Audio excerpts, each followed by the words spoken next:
సర్దార్ సర్వాయి పాపన్న చరిత్ర. ఈ చరిత్రను రేవంత్ రెడ్డి వచ్చి చెప్పాడు, బండి సంజయ్ వచ్చి చెప్పాడు, కల్వకుంట్ల చంద్రశేఖరరావు వచ్చి మీ చరిత్రను మీకు చెప్పడు. ఎందుకు చెప్పరు? వీరుని చరిత్ర వీరుని వారసులకు చెప్తే వీళ్ళు వీరులు అవుతారు కాబట్టి చెప్పరు. అందుకోసమే ఈ చరిత్రను చర్చకు పెట్టాలన్న ఉద్దేశంతో నా దగ్గరికి ఆర్గనైజర్స్ వచ్చినప్పుడు నేను చెప్పినటువంటి మాట, ఇది పెట్టండి ఖచ్చితంగా అని చెప్పిన. సర్దార్ సర్వాయి పాపన్న ఎందుకు చర్చ? ఆయన ఏం చేసిండు, ఆయన నుంచి మనం ఏం నేర్చుకోవాలి? మన మిత్రులు చాలా మంది చెప్తా ఉన్నారు, సర్దార్ సర్వాయి పాపన్న దగ్గర ఓ కుమ్మరాయన, ఓ దూరేకులు ఆయన, వీళ్ళందరూ పనిచేసిరని చెప్తున్నారు. ఈ చరిత్రనే మీకు తెలుసు. సర్దార్ సర్వాయి పాపన్న కాళ్ళు వచ్చిన వాళ్ళు వెలుమోలు కూడా ఉన్నారు. ఇది చరిత్ర కదా, ఇది చరిత్ర. సర్దార్ సర్వాయి పాపన్నకు ఎంట ఉన్నోళ్ళు ఎవరో మీ అందరికీ తెలుసు, కానీ ఆయనకు సేవలు చేసి ఏది బ్రహ్మంగారికి కనుక దూదేకుల సిద్ధపెట్లను సర్దార్ సర్వాయి పాపన్న కూడా కొంతమంది అట్లా పనిచేసారు. ఇప్పుడు చెప్పుకోరాళ్ళు మేమని. అయితే సర్దార్ సర్వాయి పాపన్న నుంచి మనం ఏం నేర్చుకోవాలి? మన తాత ఓ ఉంగరం పెడతాం, ఎవరిదా అంటే మా తాత నిశానే ఉంటాం. మా తాతది ఇది, మా ముత్తాతది ఇది, ఆడి నుంచి వచ్చింది ఉంగరం, నేను పెట్టుకున్నా అని చెప్తారు. మరి 372 సంవత్సరాల క్రితం తెలంగాణ రాష్ట్రంలో ఉన్నటువంటి గమ్లోల తాత సర్దార్ సర్వాయి పాపన్న ఓ నిశాని ఇచ్చిపోయింది వీళ్ళకు. ఏంది? రాజ్యాధికారం అనే నిశాని ఇచ్చిపోయింది. మరి ఆ నిశాన్ని పట్టుకొని ఎంతమంది తిరుగుతా ఉన్నారు? లేదు. ఏమీ చదవనటువంటి సర్దార్ సర్వాయి పాపన్న మహారాజేమో వెలమోళ్లతో కాళ్ళు తీర్చుకుంటూ, డిగ్రీ చేసి మంత్రి అయినటువంటి శ్రీనివాస్ గౌడ్ ఏమో కేసీఆర్ కాళ్ళు ఒత్తుతున్నాడు ఆడ. ఇది తేడా, ఇది తేడా. ఒకవేళ సర్దార్ సర్వాయి పాపన్న నుంచి నేర్చుకోవాల్సింది ఏంది? ఆయన పట్టింది ఖడ్గం, గీతకత్తి కాదు. గీతకత్తి ఎప్పుడో విడిచిపెట్టి ఖడ్గం పట్టుకుండు.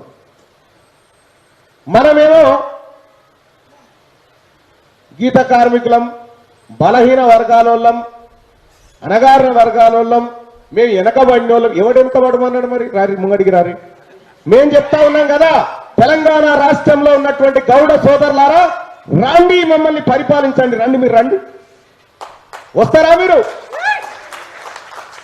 ఈ గౌడ సోదరులను పిలుస్తా ఉన్నాం, రండి. మా మిగతా వర్గాల టికెట్లు ఇవ్వండి. మీరు ఎందుకు ఇయ్యరు?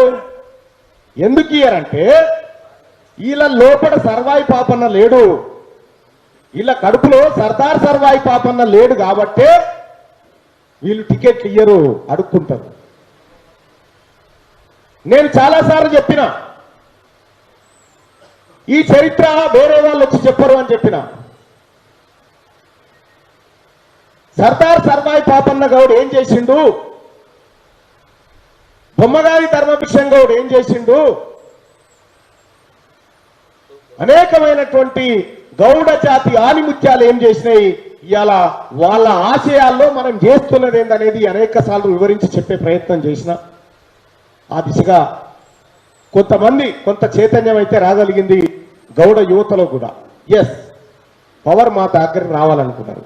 ఇవాళ తెలంగాణ రాష్ట్రంలో అసెంబ్లీలో గౌన్లో ఇళ్ళేవో తెలంగాణ రాష్ట్రంలో ఎన్ని ఉంటాయి? ఓ 20 లక్షల ఇల్లు ఉంటాయి. ఎంత కాదనుకున్నా, చిన్న చిన్న ఇంట్లో పాతయో 2 ఇండ్లు ఉన్నోలో 3 ఇండ్లు ఉన్నోలో అన్ని కలిపితే ఓ 20 లక్షల మంది లేరా? 20 లక్షల మందికి ఎన్ని ఎమ్మెల్యే సీట్లు ఉండాలి? 7,200 ఇండ్లు ఉన్నోనికి ఎన్ని సీట్లు ఉండాలి? కేసీఆర్ కులపోళ్ళ ఇండ్లు 7,200 కడపలు, మీ ఏమో 20 లక్షల ఓట్లు. 20 లక్షల ఓట్లోనేమో ఇంట్లో కూర్చున్నాడు, గట్టిగా 60,000 ఓట్లు లేని వెలమోలు పోయి ముఖ్యమంత్రి కుర్చీలో కూర్చున్నారు. ఇంక ఏం చెప్పాలి మరి మీకు? ఇక సర్దార్ సర్వాయి పాపన్న గౌడు, ఆయన నుంచి మనం నేర్చుకోవాల్సింది రాజ్యాధికారం నేర్చుకోవాలి. సర్దార్ సర్వాయి పాపన్న గౌడు గురించి ఈ రాష్ట్ర ప్రభుత్వం ఎప్పుడు స్టార్ట్ చేసింది? కనీసం ఒక చర్చ ఇటువంటి సంఘాలలో, ఇటువంటి ప్రజలు అక్కడో ఇక్కడో చర్చ పెట్టడం వల్ల స్టార్ట్ అయింది. ఇలా తెలంగాణ ఉద్యమ చరిత్ర ఎక్కడి నుంచి ప్రారంభం కావాలి? ఎక్కడి నుంచి ప్రారంభం కావాలి? కిలాషాపురం నుంచి ప్రారంభం కావాలి కదా, చింతమడక నుంచి ఎట్లా ప్రారంభమవుతుందని నేను అడుగుతున్నా. సర్దార్ సర్వాయి పాపన్న చరిత్ర కంటే కేసీఆర్ చరిత్ర ఏమన్నా గొప్పదా? ఇలా తెలంగాణ రాష్ట్రంలో ప్రభుత్వ పాఠ్య పుస్తకాల్లో ఉండాల్సింది సర్దార్ సర్వాయి పాపన్న జీవిత చరిత్ర కదా. ఆయన ఈ జాతికి స్ఫూర్తి కదా. ఏ ఆధారం లేనటువంటి వ్యక్తి కళ్ళు గీసే కత్తి ద్వారా రాజ్యాధికారాన్ని తెచ్చిండు. మరి తెలంగాణ రాష్ట్రంలో 20 లక్షల మంది ఉన్నారా? ఇంకెక్కువనే ఉంటారు చాలా మంది. ఇప్పుడు లెక్కలు ఎవరు చెప్పాలి? కేసీఆర్ అంటే నేను లెక్క పెట్టిన వాళ్ళే కాబట్టి ఇప్పుడు మీ ఎవరు లెక్క పెట్టాలి? ఏం కథ? లెక్కకు దొరకనంత మంది ఉన్నారు మీరు. కానీ ఏడ కలుస్తారా? గౌన్లో అంతా కాటమయ్య పండుగ కాడ కలుస్తారు. కాటమయ్య పండుగ కాడ కలుస్తారు. ఆ తర్వాత కళ్ళు మామూలు పంచుకునే కాడ కలుస్తారు. రాజ్యాధికారం పంచుకునే కాడ ఉండారా? ఎటుపోతురు మీరంతా? నేను తెలంగాణ రాష్ట్రంలో ఉన్న గౌడ యువతకు పిలుపునిస్తా ఉన్నా. మీ తాతలు, మీ తండ్రులు కళ్ళు మామూలాలు పంచుకురు, మనం రాజ్యం పంచుకుందాం అని పిలుస్తున్నాం. ఈ రాజ్యంలో అధికారం పంచుకుందాం రమ్మని పిలుస్తా ఉన్నాం. ఎస్, ఒకవేళ జనాభా దామాషా ప్రకారం తెలంగాణ రాష్ట్రంలో ఉన్నటువంటి సీట్లను కనుక పంచుకుంటే కేసీఆర్ కులానికి ఎమ్మెల్యే సీట్ ఒక మనిషి అనుకుంటే కాలు గోరు కూడా రాదు వాళ్ళకు. కానీ ఇవాళ ఎంతమంది ఉన్నారో మీరు చూడండి. రాజకీయంగా ఆలోచన చేసినప్పుడు మాత్రమే పాపన్న ఆశయానికి దగ్గరవుతారు. పాపన్నకు దండలేసి, పాపన్నకు దండం పెట్టి ఊరేగింపులు చేస్తే పాపన్న ఆశయాలు నెరవేరాయి. పాపన్న పవర్ కోసం ఏ గోల్కొండ కిలా మీదనైతే కేసీఆర్ జెండా ఎగరేస్తుండో ఆ జెండా గమనంలోది కాదు, గమనంలోది కాదు. ఆ తెలంగాణ రాష్ట్రంలో వాళ్ళు పోయి ఎగిరేయాలి కాదు మా పాపన్న ఎగిరేసిన జెండా అని చెప్పి. ఆ ఎగిరేయాలంటే ఏం చేయాలి? మీ ఓట్లు మీరు వేసుకుంది ముందుగా, మీ ఓట్లు మీరు వేసుకోవాలి.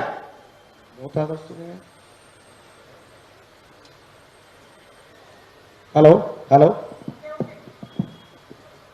మీ ఓట్లు మీరు వేసుకోవడం నేర్చుకోవాలి. రేవంత్ రెడ్డి గారు వచ్చి చెప్తాడా ఈ మాట?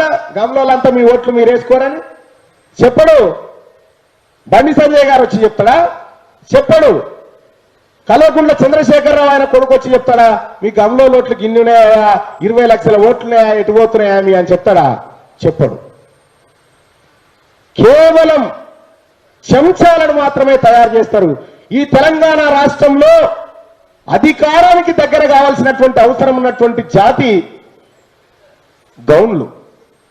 మరి వీళ్ళు ఎటుపోయిరో ఏమైపోతారో తెలియదు. ఒక్క నాయకునికి మంత్రి పదవి ఇస్తే మొత్తం జాతికంతా న్యాయం చేసినట్టుగా తిరుగుతూ ఉంటారు ఆయన మెడలేసుకొని. మీ జాతి కోసం పాటుపడ్డాడు, ఈ జాతిని నిర్మించినోడు, ఈ జాతికి దిక్సూచి చేసిన సర్దార్ సర్వాయి పాపన్న మీకు ఆదర్శంగా ఉన్నాడు. కేసీఆర్ కు ఏ దేవుడు ఆదర్శంగా లేడు కదా. ఆయన పవర్లోకి ఎట్లొచ్చిండు? మీ దేవుళ్ళని అన్ని ఆయనే తీసుకుంటూ. సర్దార్ సర్వాయి పాపన్న ఎవరు అంటే అప్పుడు చనిపోతే పుట్టింది నేనే అని చెప్తాడు కేసీఆర్. నేనే సర్దార్ సర్వాయి పాపన్న అంటాడు, నేనే అంబేద్కర్ అంటాడు, నేనే నయా జయశంకర్ అని కూడా చెప్తా ఉంటాడు కేసీఆర్. మనం ఏం చేస్తా ఉంటాం? చప్పట్లు కొడతాం. తెలంగాణ రాష్ట్రంలో ఒక చరిత్రను తవ్వాలంటే దొడ్డి కొమరయ్య చరిత్ర తీసుకురావాలి, సర్దార్ సర్వాయి పాపన్న చరిత్ర తీసుకురావాలి, సాకలి ఐలమ్మ చరిత్ర తెరకెక్కించాలి. ఈ పాఠ్య పుస్తకాల్లో ఉండాల్సినటువంటి అంశాలు. కానీ మొన్న ఎస్ఐలో వచ్చింది, ఎస్ఐ క్వశ్చన్ పేపర్లో తెలంగాణ నమస్తే తెలంగాణ పత్రిక స్థాపన, మరో ఉద్యమం, ఈ నమస్తే తెలంగాణ గురించి అందులో ప్రశ్న. నమస్తే ఇలా రాసిరు. ఇంకా మా దగ్గర కరెంట్ ఉంటదెట్లా, ఢిల్లీలో ఉండదెట్లా అని రాసుకున్నాడు కేసీఆర్. ఇప్పటిదాకా చూస్తురుగా మన కరెంటు కథ. మీ చరిత్రను మీరు మర్చిపోతా ఉన్నారు. నేను గౌడ సోదరులకు చెప్తా ఉన్నా, ఇది ఎవడొచ్చి చెప్పడు. ఇంకా మీరు పార్టీల దగ్గర జోలబట్టుడు బంద్ చేయరు. ఫస్ట్ మీరు అలిగింట్లో కూర్చుంటే అధికారం మీ దగ్గరకు వస్తుంది, పోరాడితే కాదు. మీరు గుర్తుపెట్టుకోండి, అలిగింట్లో కూర్చుంటే అధికారం మీ దగ్గరకు వచ్చేంత జనాభా మీది, పోరాడితే కాదు. అలిగి ఇంట్లో కూర్చుంటే వస్తుంది. ఏ పార్టీ తెరువు పోకుండా అలిగి ఇంట్లో సపడే కూర్చుంటే పవర్ మీ కాళ్ళ కాడికి వస్తుంది. నేను పోరాడమని కూడా చెప్తలేను, కత్తులు పట్టుకొని కొట్లాడమని కూడా చెప్తలేను. నేను సింపుల్ గా అలిగి ఏది కొత్తగా పెళ్ళైనటువంటి కొత్త పెళ్లి కొడుకు పిల్లగా చేయగానే అలగబోతాడు. జస్ట్ గట్ల అలగబోడు నేర్చుకోరు. కనీసం అలగపోతే ఎవరి దగ్గర అయితే అధికారం ఉందో వాడు నీ గడప దగ్గరకు వస్తాడు. నువ్వు అలగబోడు బంద్ చేసి అడుక్కొని పోతున్నావు కాబట్టి ఈ పరిస్థితి వస్తా ఉంది. కాబట్టి మీరు ఒకసారి చూడండి, సర్దార్ సర్వాయి పాపన్న గౌడ్ చరిత్రకు జరుగుతున్నటువంటి అవమానానికి, ఆయన జయంతులకు రాష్ట్ర ప్రభుత్వం చేస్తున్న దాన్ని సిగ్గుతో తలదించుకోవాలి. రాష్ట్ర ప్రభుత్వం తెలంగాణ రాష్ట్రం ఏర్పడ్డ 8 ఏళ్లలో కేసీఆర్ కోట్ల మీద జరిగిన పాలాభిషేకాల పైకమే ఎక్కువ సర్దార్ సర్వాయి పాపన్న కేటాయించినటువంటి జయంతి ఉత్సవాలకు కేటాయించిన డబ్బుల కంటే. ఇంతకంటే దారుణం ఏముంటది? కాబట్టి తెలంగాణ రాష్ట్రంలో గౌడ్లేం బిచ్చగాళ్ళు కాదు. వాళ్ళు 20 లక్షల మంది ఒక కళ్ళు సీసా పైసలు పక్కకు పెడితే ఎన్ని పైసలు అయితే చెప్పురి? కేసీఆర్ కాందాన్ని కొనవచ్చు, మొత్తం టీఆర్ఎస్ పార్టీనే కొనేయచ్చు మనం కాదా? కానీ మనం పెట్టాం కదా. పెట్టేటువంటి త్యాగం మన దగ్గర లేదు కదా. కాబట్టి విడిపోతా ఉంటాం. ఈ సంఘము ఆ సంఘము, ఆ సంఘము ఆ సంఘం. సంఘాలు పెట్టుకోరేంగా, తప్పేం లేదు. కానీ ఒకవేళ జాతి మీద దాడి జరుగుతున్నప్పుడు సంఘాలను ఒక్కటి కావాలి కదా. ఇవాళ తెలంగాణ రాష్ట్రంలో సర్దార్ సర్వాయి పాపన్న జయంతి ఏ నమూనాల జరుగుతుంది, కేసీఆర్ బర్త్డే ఏ నమూనాల జరుగుతుంది? ఇలా సర్దార్ సర్వాయి పాపన్న గౌడ్ జయంతి అంటే ప్రధాన పత్రికలలో ఫుల్ పేజ్ యాడ్ ఎందుకు లేదు? కేసీఆర్ బర్త్డేకి ఉంటుంది. ఎందుకంటే పవర్ మన దగ్గర లేదు కదా, కరెంటు మన దగ్గర లేదు కాబట్టి మన బతుకు గింతే ఉంటుంది. తెలంగాణ రాష్ట్ర ఉద్యమంలో సర్దార్ సర్వాయి పాపన్న ఎవరనుకుంటున్నారు? వేలాది మంది ఆంధ్రోళ్ళు సభ పెడితే ఆ సభలోకి పోయి ఒక్కడే గర్జించిన శ్రీనివాస్ గౌడ్ కదా సర్దార్ సర్వాయి పాపన్న. ఇప్పుడు ఇట్లా ఎంతో మంది ఉద్యమకారులు, చరిత్రకారులు ఈ గౌడ కులస్తుల్లో ఉన్నారు. నేను చెప్తా ఉన్నా గౌడ సోదరులారా, తెలంగాణ అసెంబ్లీలో ఎంతమంది ఉన్నారు మీరు?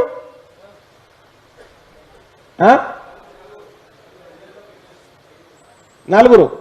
ఎమ్మెల్సీలు ఇడిచిపెట్టు, ఎమ్మెల్సీ 6,000 అసలుంటిదేనా ఏముంటుంది కానీ నలుగురు. ఈ నలుగురిట్లల్లా సర్దార్ సర్వాయి పాపన్న జయంతులు చేసి, ఉత్సవాలు చేసి, సర్దార్ సర్వాయి పాపన్న ఇచ్చినటువంటి ఆశయాలను ముందుకు తీసుకుపోవాల్సినటువంటి మంత్రివర్యులు శ్రీనివాస్ గౌడ్ గారు ఏం చేయాలి? ఆయన పేరు మీద వనాన్ని సృష్టించాలి, ఆయన పేరు మీద ఒక చరిత్రను సృష్టించాలి. కానీ సర్దార్ సర్వాయి పాపన్నను తీసుకుపోయి మహబూబ్ నగర్ లో పార్కు పెట్టి కేసీఆర్ పార్క్ అని పెట్టింది. దానికి అంటే మీ చరిత్రను మీరు తగ్గించుకొని చూసినప్పుడు మీకు ఇబ్బంది జరుగుతూ ఉంటుంది. నేను పదే పదే చెప్తాను నా గౌడ సోదరులారా, మీరు మహారాజు వారసులు, సర్దార్ సర్వాయి పాపన్న మహారాజు వారసులయ్యా. మీరు బానిసలు కాదు. మీరు బయటికి రండయ్యా, మీరు పరిపాలించడం నేర్చుకోండి, చేతులు దాపుడు బంద్ చేయరని చెప్తా ఉన్నా. నేను తెలంగాణ రాష్ట్రంలో మొట్టమొదటిసారి పీడీ యాక్ట్ అనుభవించింది ఎవరా? చెరుకు సుధాకర్ గౌడ్ కాదా? బొమ్మగారి ధర్మభిక్షం వస్తే గడగడ గడగడ వణికేది నల్లగొండ జిల్లా మొత్తం. మరి వాళ్ళంతా ఎడిపోయారు. వాళ్ళ బొమ్మలు పెట్టుకోవాలి, సపరే కూకోవాలి. మీ చరిత్రను ఎవడొచ్చి చెప్పడు. ఈ మాట చెప్పడం కోసమే నేను ఇక్కడికి రమ్మన్నా. మిమ్మల్ని మీ చరిత్రను ఇంకొకటి చెప్పడు. ఒకవేళ నీ చరిత్ర ఇంకోటి చెప్తే నువ్వు హీరో అవుతావని చెప్పడు. అందుకోసమే నీ చరిత్రను నువ్వే చదువుకో. ప్రతి ఒక్క ఇంట్లో దేవుని గుడిలో మీరు పెట్టుకున్న కాటమయ్య దేవునితో పాటు సర్దార్ సర్వాయి పాపన్న ఫోటో కూడా పెట్టుకుంటూ నేర్చుకోని రోజానికోసారి దండం పెట్టి నువ్వు చెప్పే మాటలు నడుస్తా అని చెప్పురు. ఆయనకు ఓ మాట ఇచ్చి బయటికి వెళ్ళు. అంతేగాని ఎక్కడ కూడా మీరు అధికారం కోసం ఆరాట పడకుండా చేయి చాపడం ప్రయత్నిస్తే మన బతుకులు గిట్లనే ఉంటాయి. ముఖ్యంగా నేను గౌడ సోదరులకు చెప్తా ఉన్నా, ఇప్పటిదాకా కేసీఆర్ వచ్చి మిమ్మల్ని పిలిచిండా రారి మమ్మల్ని పరిపాలించురని? ఏ నాయకుడు పిలవలే. మేం పిలుస్తా ఉన్నాం, రండి అన్నా మమ్మల్ని పరిపాలించండి, రండి మీకు దమ్ముందా రండి అంటున్నాం. లేచి రండి అని పిలుస్తున్నాం. కళ్ళు పోయమని పిలుస్తలేము, కమ్మగొట్టుమని పిలుస్తలేము, మమ్మల్ని పరిపాలించడానికి రండి అని పిలుస్తా ఉన్నాం. లేచి వస్తారా? జీవితం మొత్తం అడక్క తిని సస్తారా? సర్దార్ సర్వాయి పాపన్న ఆశయాలు నెరవేరుస్తారా? ఏం చేస్తారనేది మీ చేతుల్లోనే ఉంది. చెప్పడం వరకు మా బాధ్యత. 7200 తీన్మార్ మల్లన్న టీం మేము చెప్తా ఉన్నాం ఒక్కటే మాట, రేపొద్దున మేము ఒక నీతివంతమైనటువంటి రాజకీయాల వైపు పోతా ఉన్నాం. సర్దార్ సర్వాయి పాపన్న ఏ కోటను వెళ్ళిండో ఆ కోట దగ్గరికి పోవాలనుకుంటున్న వాళ్ళం మేము. ఆ కోట దగ్గరికి గమ్లోల చేయి పట్టుకొని తీసుకుపోయి ఇదే మీ కోట అని చూపించాలనుకుంటున్నాం. దానికోసం పనిచేస్తామని చెప్పి తెలియజేస్తా ఉన్నాం. మిత్రులారా, నాకు కొన్ని వేరే కార్యక్రమాల వల్ల నేనే అన్నని ముందు పర్మిషన్ అడుక్కున్నా. కానీ ఒక మాట, ఇవాళ ఈ కార్యక్రమంలో కీలక పాత్ర పోషించినటువంటి విభూది వెంకటేశ్వర్లు ఎటుపోయిండు. పొద్దు నుంచి ఫోన్ స్విచ్ ఆఫ్. ఎందుకంటే ఆయన దగ్గరే ఉన్న కాంటాక్ట్ లిస్ట్ అంతా ఫుల్ జ్వరం వచ్చింది, ఆయనకు స్విచ్ ఆఫ్ అయిపోయిండు. అయితే అనేకమైనటువంటి కారణాల ద్వారా ఎప్పుడైనా మీరు చూడండి, సర్దార్ సర్వాయి పాపన్న మీద ప్రేమతో వచ్చిరా ఈ పోలీసు వాళ్ళంతా? అందుకే వచ్చిరు అనుకుంటారా? కాదు. దీన్ని ఎట్లా జడగొట్టాలనేది వాళ్ళ ఉద్దేశం. దీన్ని ఎట్లా జడగొట్టాలనే ఉద్దేశంతో పోలీసులకి ఇక్కడ తీన్మార్ మల్లన్నకు సెక్యూరిటో, మా భూమన్నకు సెక్యూరిటో, లేకపోతే మా భూమన్ననే ఆల్రెడీ సిఐ సెక్యూరిటీలు అనుభవించి వచ్చిండు. అయితే ఈడున్న నాయకులకు ఎవరికన్నా సెక్యూరిటీగా ఈ ఒకసారి లేకపోతే ఆయనను 2 సార్లు ఎమ్మెల్యే ఇప్పటికీ ఆర్టీసీ బస్సులో పోతాడు.